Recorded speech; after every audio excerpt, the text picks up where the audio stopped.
Kina baba nguruma. Kina baba nguruma. Vijana ye. Vijana ye. Mheshimiwa Waziri Mkuu Daktari Mwigulu Lameck Nchemba, nitumie nafasi hii kukukaribisha sana mkoa wa Dodoma na kukaribisha sana wilaya ya Mpwapwa na nakukaribisha sana jimbo letu la Kibakwe. Mheshimiwa Waziri Mkuu, wakati Mheshimiwa Mayeka anakupokea jana pale Kongwa, alikuambia kipindi hichi wilaya ya Kongwa maana yake na wilaya ya Mpwapwa tumepata mvua nyingi. Tunamshukuru Mwenyezi Mungu, haifanani na mwaka jana. Kwa hiyo wananchi wa wilaya ya Mpwapwa pia na jimbo la Kibakwe tuko salama, tumepata mvua ya kutosha na tunategemea mavuno ya kutosha. Makofi wana Kibakwe. Lakini nitumie nafasi hii kumshukuru sana Mheshimiwa Rais wetu Dr. Samia Suluhu Hassan, hususan kwa jimbo hili la Kibakwe, ambapo kama Mheshimiwa mbunge alivyosema tuna kata 18 na kata nyingi ni ngumu kijiografia.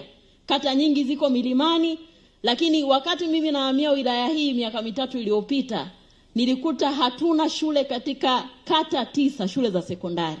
Lakini leo navyoongea, nilikaa mwaka mmoja tu Mheshimiwa Rais Samia alijenga shule 9 kwenye kila kata ambayo haikuwa na shule. Makofi kwa Dr. Samia Suluhu Hassan.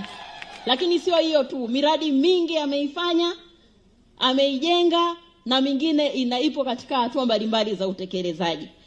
Mheshimiwa Waziri Mkuu, nikushukuru pia wewe binafsi.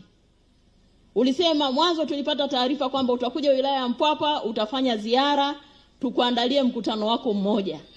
Lakini baadaye tukapata taarifa kwamba umesikia kuna majimbo mawili, kuna jimbo la Kibakwe. Ukasema unataka uje uwaone wana Kibakwe wewe mwenyewe. Kwa kweli tunakushukuru, makofi kwa Mheshimiwa Waziri Mkuu.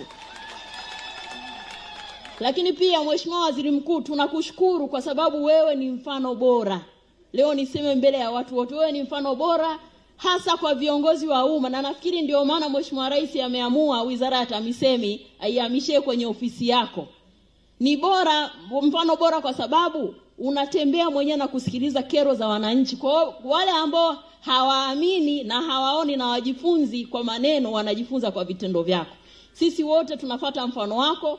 Kama hapa tulipokaa nimeshafanya mikutano zaidi ya 5 hapa kusikiliza kero.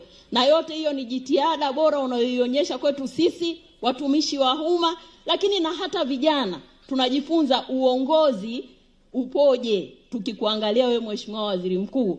Na kwa hayo machache sana Mheshimiwa Waziri Mkuu, watu hawa wamesema leo waje wakulaki wakusalimie, lakini pia kuna vitu ukisema kwa wadogo labda umeachwa nyumbani na dada, vinaweza visishughulikiwe kiurahisi na kwa nguvu kubwa kama akija baba. Sasa leo wamesema baba amekuja, wewe tukamlaki, na kuna mambo tukigusagusa mfano ujenzi wa barabara, basi baba atatusikia.